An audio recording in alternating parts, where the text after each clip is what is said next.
एक रियासत या यूनियन टेरिटरी में सबसे बड़ा अवामी मुतालबा, जी हां, नौकरी और तालीम। अक्सर रिजर्वेशन कोटे की बात होती है, रिजर्वेशन की बात होती है और रिजर्वेशन के निज़ाम के जरिए कहीं ना कहीं इस पूरे निज़ाम को पूरा किया जाता है ताकि सोशल इकोनॉमिक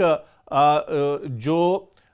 एक तरह से इसका जो पस मंज़र है या किस तरह से इसे बैलेंस किया जाए, मुतवाज़िन कैसे रखा जाए, इसके लिए कोटे का इस्तेमाल किया जाता है ताकि मुनसिफाना तौर पर यह तकसीम हो सके, बंटवारा हो सके। जम्मू कश्मीर में रिजर्वेशन ढांचे में तब्दीली, कोटे में कमी, ज्यादती की गई है और सरकार के इस कदम से जहां मौजूदा कोटा तकसीम पर सवाल उठ रहे हैं, वहीं बेरोजगार नौजवानों में उम्मीदें बढ़ी हैं, नौकरी में भी और तालीमी मैदान में भी। नतीजतन बहुत से नौजवान और उम्मीदवार, ख्वाह वो सरकारी नौकरी चाहते हों या तालीमी इदारों में दाखिला, इस तब्दीली से बराह रास्त मुतासिर होंगे।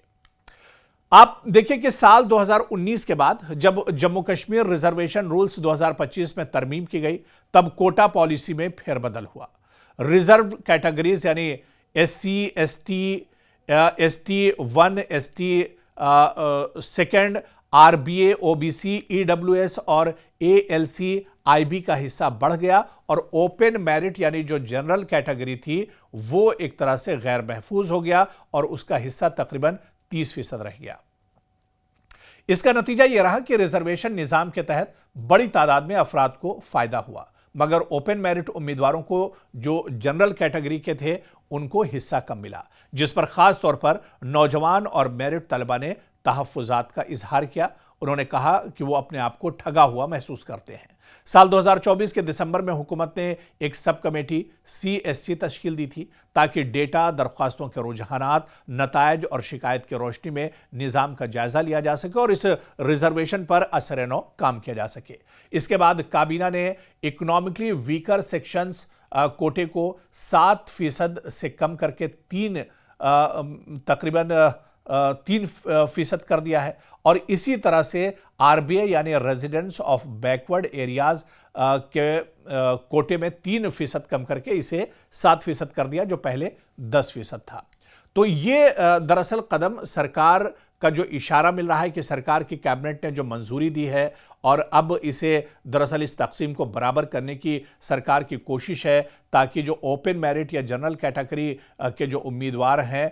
उनका कोटा जो है वो एक तरह से बराबर किया जाए। लेकिन इसमें बड़ी चीज़ ये है कि दो जो वीकर सेक्शन है, जो बैकवर्ड इलाके से आते हैं, उनका कोटा कहीं ना कहीं काटा जा रहा है और ओपन मेरिट यानी जनरल कैटेगरी को अब ये कोटा एक तरह से दिया जा रहा है और ऐसे में कहीं ना कहीं एक नाराज़गी ज़रूर होगी वीकर सेक्शन में जिनका कोटा यहाँ पर काटा जा रहा है, यानी इनमें कोई एक तरह से बड़ी तब्दीली की गई है। हालांकि आप देखिए कि पॉलिसी का कुल जो मकसद है वो मेरिट या जनरल उम्मीदवारों के लिए मौके में इजाफा है, मखसूस कोटे की तकसीम को मुतदिल करना है ताकि तमाम चीज़ें एक तरह से बराबर हो जाएं। लेकिन ये नई तजवीज़ न सिर्फ मौके को दोबारा तकसीम करेगी बल्कि समाजी और सियासी रद्द-ए-अमल भी सामने आ रहे हैं और ऐसे में बीजेपी की तरफ से कहा गया कि अगर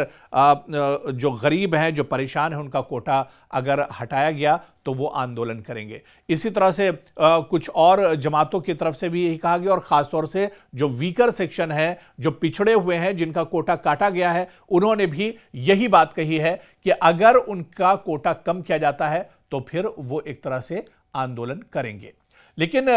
बड़ी बात यह कि ओपन मेरिट के जो उम्मीदवार हैं जनरल कैटेगरी के लिए रोजगार और तालीम में मुकाबले में आसानी इनके लिए होगी, खासतौर पर इन लोगों के लिए जो गैर महफूज कोटे से नहीं आते हैं। EWS और RBA महफूज कोटे वाले तबकात के लिए इनके कोटे में कमी इनकी मौके कम करेगी और इन्हें खदशा हो सकता है कि रिजर्वेशन के जरिए इनकी नुमाइंदगी मुतासिर की जाएगी। खित्ते की सियासी और समाजी हसासियत, जम्मू और कश्मीर में इलाकाई तवाज़ुन जो है, सकाफती और लिसानी फ़र्क और मुलाजमत तालीम के मौके पहले ही यहाँ पर एक तरह से कशीदा थे और ये तब्दीली इस तनाव को दोबारा एक तरह से भड़का सकती है। यानी आने वाले दिनों में क्या इस पर एक बड़ा आंदोलन देखने को मिल सकता है, एक बड़ी लड़ाई देखने को मिल सकती है, क्योंकि रिजर्वेशन के कुछ कोटा जो अक़लियतें हैं, पसमानदा तबक़ात के लिए मखसूस है, इनकी मिक़दार में तब्दीली पर एतराज़ उठ सकते हैं और मुमकिन है कि जुडिशियल या सियासी तनकीद भी शुरू हो जाए। दरअसल जैसा कि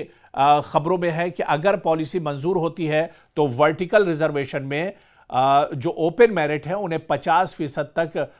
एक तरह से फ़ायदा हो सकता है, मगर इस पर गौर व खौज़ अभी भी एक तरह से बाकी है। और ये काबीना की जो सिफारिशात हैं ये अब एलजी के पास है। एलजी की अगर मोहर लगेगी उसके बाद ये तस्वीर ज़रूर साफ होगी। हालांकि अभी ज़राए के हवाले से खबरें निकल कर आ रही है कि कहां से रिजर्वेशन काटा गया है और किसे अब रिजर्वेशन बढ़ा कर दिया जाएगा। ये तमाम चीज़ें ज़रूर एक तरह से सियासी गलियारों में गश्त कर रही हैं, लेकिन तस्वीर अभी भी साफ नहीं है। एलजी की जब मोहर लग जाएगी, क्योंकि सरकार भी अभी खुलकर कोई चीज़ इस पर नहीं बोल रही है, सरकार भी समझ रही है कि जिनका कोटा काटा जाएगा उन्हें परेशानी ज़रूर होगी, उन्हें एक धचका ज़रूर लगेगा, और जिन्हें कोटा मिलेगा उनके खेमे में एक तरह से खुशी होगी। यानी आने वाले दिनों में टकराव की नौबत भी आ सकती है। तो ऐसे में अब एलजी के पाले में गेंद है, एलजी इस पर क्या कुछ फैसला लेते हैं, आने वाले दिनों में यह देखना भी बहुत अहम होगा। रिजर्व कैटेगरीज यानी SC, ST,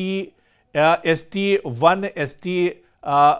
second, RBA, OBC, EWS और ALC, IB का हिस्सा बढ़ गया और ओपन मेरिट यानी जो जनरल कैटेगरी थी वो एक तरह से गैर महफूज हो गया और उसका हिस्सा तकरीबन 30% रह गया।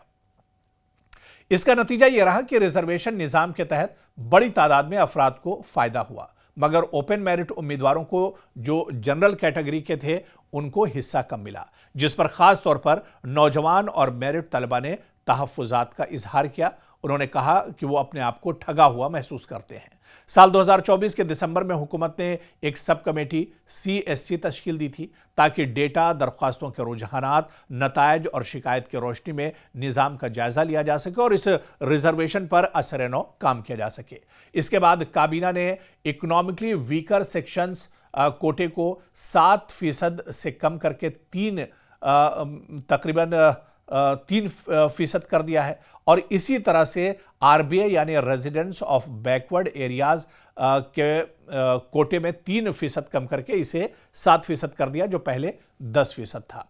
तो ये दरअसल कदम सरकार का जो इशारा मिल रहा है कि सरकार की कैबिनेट ने जो मंजूरी दी है और अब इसे दरअसल इस तकसीम को बराबर करने की सरकार की कोशिश है ताकि जो ओपन मेरिट या जनरल कैटेगरी के जो उम्मीदवार हैं उनका कोटा जो है वो एक तरह से बराबर किया जाए। लेकिन इसमें बड़ी चीज़ ये है कि दो जो वीकर सेक्शन है, जो बैकवर्ड इलाके से आते हैं, उनका कोटा कहीं ना कहीं काटा जा रहा है और ओपन मेरिट यानी जनरल कैटेगरी को अब ये कोटा एक तरह से दिया जा रहा है। और ऐसे में कहीं ना कहीं एक नाराज़गी ज़रूर होगी वीकर सेक्शन में जिनका कोटा यहाँ पर काटा जा रहा है, यानी इनमें कोई एक तरह से बड़ी तब्दीली की गई है। हालांकि आप देखिए कि पॉलिसी का कुल जो मकसद है वो मेरिट या जनरल उम्मीदवारों के लिए मौके में इजाफा है, मखसूस कोटे की तकसीम को मुतदिल करना है ताकि तमाम चीज़ें एक तरह से बराबर हो जाएं।